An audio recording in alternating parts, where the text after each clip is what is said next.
नमस्कार किसान भाइयों, आज के इस वीडियो के अंदर आप सभी का स्वागत है। किसान भाइयों, वापसा कंडीशन आपकी जमीन में लाना बहुत जरूरी इसलिए होता है क्योंकि बिना वापसा कंडीशन के आपके फसल के अंदर जड़ों का विकास नहीं होता है और जड़ों का विकास अगर अच्छी वापसा कंडीशन के अंदर नहीं हुआ तो न्यूट्रिएंट का अपटेक स्लो हो जाता है और आपका जो एक पौधे का विकास होता है वो रुक जाता है और उसी कारणवश आपका उत्पादन भी कम होता है। तो इसीलिए वापसा कंडीशन रहना बहुत जरूरी है। तो आज के इस वीडियो के अंदर दो प्रमुख सवाल बन जाते हैं कि भाई एक तो सबसे पहले वापसा कंडीशन पहचाने कैसे, मतलब वापसा कंडीशन की पहचान कैसे करें, कितना परसेंट हुआ है कितना नहीं, ये भी पता होना चाहिए, वरना अंधेरे में तीर लगा के कोई फायदा नहीं। सिर्फ दवाइयां दे रहे इससे भी कोई फायदा नहीं होने वाला है। और साथ ही साथ वापसा कंडीशन लाने के वो चार तरीके कौन से, वापसा कंडीशन लाने के वो जो चार तरीके उनको देखने से पहले हम देखेंगे कि भाई उनकी पहचान कैसे करनी है कि भाई हाँ भाई मैंने ये ट्रीटमेंट किया तो इतना परसेंट में मुझे वापसा कंडीशन मिल गया है।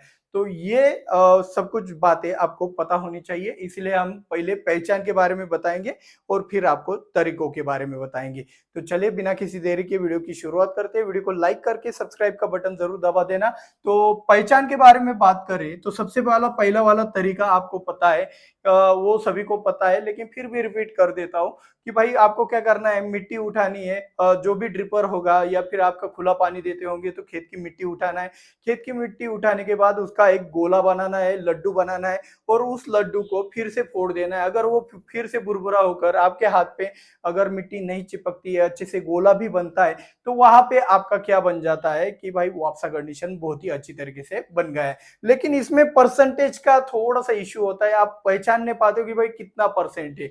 लेकिन जो दूसरा तरीका है वो चलते चलते आप पहचान लोगे कि भाई हाँ भाई ये सचमुच होता है। ये मेरा खुद का तरीका मैं यूज करता हूँ। क्या होता है, हर बार इतने सारे प्लॉट रहते हैं कंसल्टिंग के लिए, तो हमें एक दिक्कत होती थी क्या, हर बार झुककर वो मिट्टी उठाना, गोला बनाना, हाथ भी खराब होने फिर से धोना। तो उससे अच्छा क्या किया जा सकता है, अगर आपकी फसल कोई बेड के ऊपर हो, ठीक है, बेड के ऊपर है। अभी क्या है, हमारे अंगूर में बेड होता है लेकिन बेड में क्या होता है, कोई मल्चिंग पेपर वगैरह नहीं होता है, तो हम ऊपर खड़ा होकर भी उसे महसूस कर सकते हैं। क्या होता है, जब आप बेड के ऊपर पैर रखते हो तो अगर बेड नीचे की तरफ थोड़ा खिसकता है या फिर दब जाता है तो समझ लेना कि भाई वापसा कंडीशन है। लेकिन खड़े होने के बाद भी एकदम सख्त लग रहा है तो समझ जाना कि भाई यहाँ पे कोई वापसा कंडीशन नहीं है। जितना बेड या फिर अगर मल्चिंग पेपर भी डाला हुआ है तो हल्का सा यहाँ पे बेड को प्रेस करेंगे पैर से, तो आपको पता चलेगा कि भाई जितना प्रेस होता है आपका पैर उतना ही पता चलेगा कि वापसा कंडीशन कितना परसेंट आया है कितना नहीं। तो ये चलते चलते आपको पैर दबाने की आदत होनी चाहिए, जिससे क्या है, पानी देते वक्त आप महसूस करोगे कि कितना पानी देना चाहिए वापसा कंडीशन के लिए। अभी वापसा कंडीशन क्या होता है, एक टेक्निकल लैंग्वेज में बताने जाए तो 50% पानी और 50% हवा अगर जमीन में मौजूद हो तो उसे वापसा कंडीशन कहते हैं। वहां पे जड़ों का विकास बहुत ही अच्छे तरीके से होता है। तो ये पैर दबाकर जो महसूस करने वाली जो चीज है, पहले तो आपको दिक्कत होगा कि यार इससे क्या वापसा कंडीशन चेक करें। लेकिन जब आपको आदत पड़ जाएगी, आप अपने खुद के प्लॉट में चक्कर मार रहे हो, राउंड मार रहे हो और साथ में मित्रों के बगीचे में गए या फिर आपके प्लॉट में गए, कोई सब्जी वाला प्लॉट हो तो उसमें भी आपने ये प्रैक्टिस फॉलो की, तब आपको डिफरेंस जब पता चलेगा, फर्क जब पता चलेगा, हाँ उसकी तुलना में मेरे प्लॉट के अंदर वापसा ज्यादा है कम है, जब ये तुलना चलेगी तब धीरे धीरे करके आपको परसेंटेज का भी आइडिया आ जाएगा। और यही हमारी पहला पॉइंट था हमारा कि भाई पहचान कैसे करें कि भाई वापसा कंडीशन है या फिर नहीं। अभी दूसरा तरीका, एक बात बता देता हूँ, आप जब राउंड अप का इस्तेमाल करते हो ना, ग्लाइफोसेट या फिर किसी कोई खरपतवार नाशक का इस्तेमाल करते हो, तो वो खरपतवार नाशक डालने के बाद क्या होता है, जमीन में जो जड़ें रहती है वो सब जल जाती है। वहां की जो भी एक जहाँ पे जड़ होती है वहां पे वो जलने के कारण कैविटी बन जाती है। तो वो उस कैविटी के अंदर हवा और पानी दोनों 50-50 रहती है।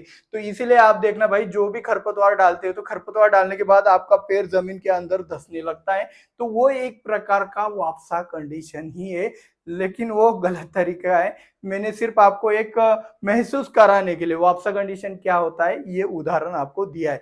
तो अभी हम चलते हैं कि भाई हमारे चार तरीके कौन से हैं, वो देख लेते हैं। तो सबसे पहला वाला तरीका एसिड का है, जो कि टेम्पररी है। टेम्पररी समझ रहे हो, मतलब थोड़े समय के लिए काम करेगा, ज्यादा लंबे समय के लिए नहीं करेगा। उसमें से आप जो फॉस्फोरिक एसिड आप इस्तेमाल करते हो, सल्फ्यूरिक एसिड ये जो एसिड इस्तेमाल करते हुए ये जमीन के लिए थोड़े घातक रहते, ये जमीन के सूक्ष्म जीवों को भी हानि पहुंचाते। लेकिन कुछ एसिड ऐसे भी है जो कि आपके वापसा कंडीशन लाने में भी मदद करेंगे, जड़ों का विकास भी करेंगे और साथ ही साथ आपकी जमीन भी अच्छी रखेंगे। तो वो कौन से वाले एसिड है? तो वो है आपका ह्यूमिक एसिड है, आपका फुलिक एसिड है। फुलिक एसिड भी आपका अच्छा काम करता है। फुलिक एसिड लेते वक्त 80% यानी कि 80% वाला लेते हो तो बहुत ही अच्छा कार्य करता है। ह्यूमिक एसिड से भी बेटर रिजल्ट आपको फुलिक एसिड के मिलेंगे, लेकिन वो परसेंटेज होने चाहिए 80%, तभी आपको वो वाला रिजल्ट मिलेगा। वरना 2-4% में आप बोलोगे यार ये सर ने बताया कुछ भी रिजल्ट नहीं आया, तो यहाँ पे भी मार्केटिंग खेल कर जाती है। ये बात आपको ध्यान में रखना है। तो एसिड से भी आप वापसा कंडीशन मेंटेन कर सकते हो, लेकिन इसमें से ये दो चीजें घातक होती है। आपको अगर मजबूरी में कभी फॉस्फोरिक एसिड सल्फ्यूरिक एसिड देने की जरूरत पड़ती है, तब जाके आप ये महसूस कर सकते हो कि भाई हाँ यार वापसा तो आया है। राउंड अप डाल दिया, कोई हर्बिसाइड डाल दिया, तब आपको पता चल गया यार वापसा आ गया। तो ये पता होना चाहिए कि आपको वापसा कंडीशन किन किन चीजों से आता है।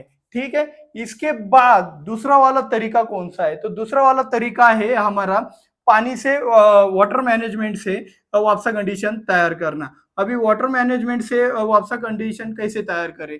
तो भाई वाटर मैनेजमेंट से वापसा कंडीशन तैयार करने के लिए आपको सिंपल वाली चीज है। कई बार क्या होता है, हम पानी के ऊपर पानी चलाते रहते हैं तो वहां पे जमीन कड़क बन जाती है, सख्त बन जाती है। हम कोई भी गैप नहीं देते। जैसे फर्टिलाइजर रोज देने का तरीका है आप कुछ एरिया में, तो वहां पे क्या होता है, हर रोज आधा आधा एक एक घंटा पानी जाता है, तो भाई वापसा कंडीशन आएगा ही नहीं।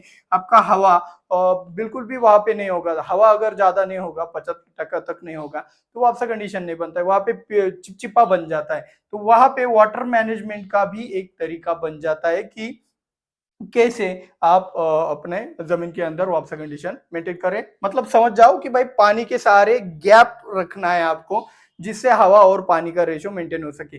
कुछ दरारे वाली जमीनें होंगी तो आपको एक सिंपल वाली काम करना है कि भाई 5 दिन के अंतराल में तो पानी फर्टिलाइजर देना है, और बीच बीच में 5-5 10-10 मिनट दरारे ना पड़े, इसलिए आप पानी भी दे सकते हो।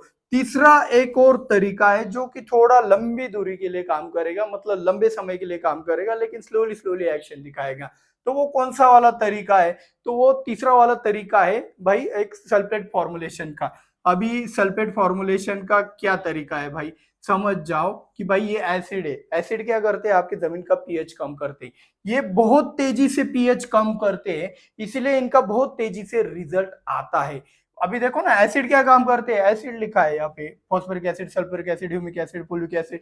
एसिड पीएच कम करता है, तो पीएच कम करने पर आपकी जमीन में कुछ अच्छी प्रक्रिया होकर वापसा कंडीशन होकर आपकी जड़ों का विकास होता है। ये बात आपके ध्यान में अगर आ चुकी है, तो सल्फेट भी आपकी जमीन का पीएच कम करती है। तो सल्फेट एसिड की तुलना में बहुत ही धीरे धीरे गति से पीएच कम करता है, इसीलिए इसके रिजल्ट्स बहुत ही स्लोली स्लोली आते हैं, बहुत ही धीमे धीमे आते हैं, लेकिन लंबे समय के लिए रिजल्ट देता है। तो सल्फेट फॉर्मुलेशन का इस्तेमाल कीजिए। जैसे कि आपका मैग्नीशियम सल्फेट हो गया, आपका जिंक सल्फेट हो गया, आपका फेरस सल्फेट हो गया, आपका अमोनियम सल्फेट हो गया।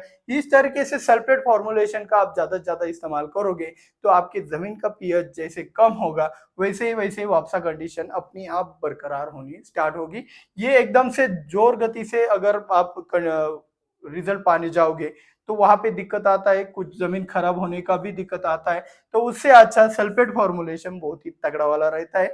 अगर आप इस चीज को अच्छे से समझ गए होंगे तो अगर ठीक है, लेकिन नहीं समझ गए होंगे, पहला ये वाला पॉइंट अच्छे से सुन लेना रिपीट करके, और फिर इस पॉइंट को सुनोगे, तब आपको पता चलेगा कि हाँ भाई ये वापसा कंडीशन जो बोल रहे हैं ना, ये पीएच से भी थोड़ा सा रिलेटेड है।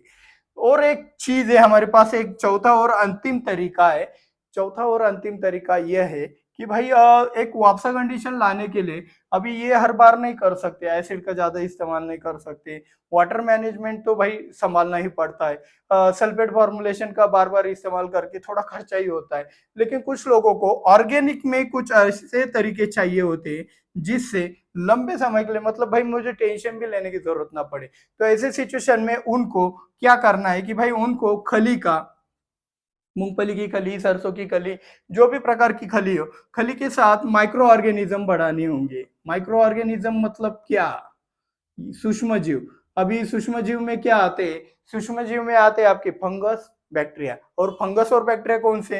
भाई जैसे कि ट्राइकोडर्मा फंगस हो गए तो ट्राइकोडर्मा को आपकी जमीन में मल्टीप्लाई कर लिया, या फिर बैक्टीरिया के तौर पर आप पीएसवी, केएसवी या फिर जितने भी सुडोमोनास हो गया, इस तरीके से जितने भी प्रकार के बैक्टीरिया आते उनको आपने अपनी जमीन में अगर बढ़ा लिया, ये सभी सूक्ष्म जीव यानी कि माइक्रो ऑर्गेनिज्म, ये अगर आपके जमीन में ज्यादा बढ़ने लगे तो इनके जीवन प्रक्रिया में ये मल्टीप्लाई होते, तब कुछ एसिड्स निकलते और उससे भी पीएच कम होकर आपके जमीन में अच्छी तरीके से वापसा ही तैयार होता है। इन शॉर्ट इतना पूरा वीडियो अगर आपने देख लिया है ध्यान से, तो आपको एक ही चीज बता देता हूं, भाई आपकी जमीन का पीएच अगर कम हुआ अच्छे तरीके से, मतलब क्या है, वरना क्या है, सल्फ्यूरिक एसिड 10 लीटर डाल दोगे, एक दिन में पीएच एकदम नीचे 2-3 पे आ जाएगा और उससे सब सूक्ष्म जीव मर जाएंगे और फिर से वो अब पहले 7 पे कांस्टेंट था तो वो भी 8 पे चला जाएगा। तो ये दिक्कत नहीं करना है, ये गलत तरीके इस्तेमाल नहीं करना है।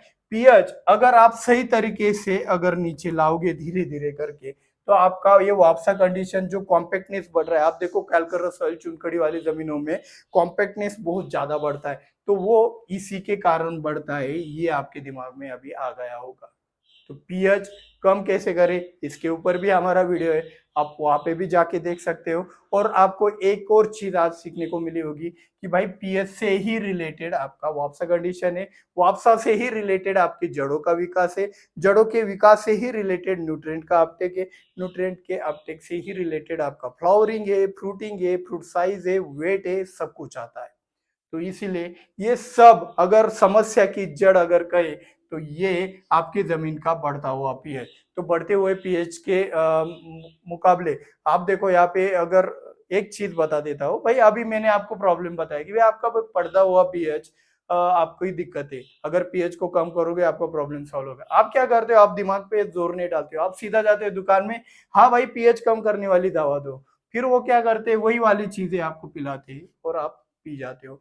तो भाई ये चीजें नहीं करनी है आपको, सिंपल वाली चीजें थोड़ा अध्ययन कर लो भाई, पीएच के ऊपर पीएच कम कैसे करते हैं, मेरे ऊपर भी विश्वास मत रखो, आप अपने तरीके से अध्ययन कर ले और उससे लॉन्ग टर्म के लिए पीएच कैसे कम कर सकते हो ये अगर सीख लिया और उसके ऊपर अप्लाई करना स्टार्ट कर दिया, तो भाई आपको एक 5-6 महीने में ही उसके रिजल्ट दिखना स्टार्ट हो जाता है। बहुत सारे किसान में इनडायरेक्टली, आपको इनडायरेक्टली आपकी जमीन में, भाई देखो मुझे रिजल्ट देने में कोई सबसे आसान बात है, फॉस्फोरिक एसिड 2 लीटर लो, उसी के साथ साथ 19-19 लो, 5-1 किलो डाल दो भाई, एकदम बम्पर रिजल्ट मिल जाती है, फसल एकदम बूम करती है, मतलब आप फैन हो जाओगे। आज ही हमारा चैनल 2.5 लाख का 5 लाख में पहुंच जाएगा, इतने बढ़िया वाले तरीके।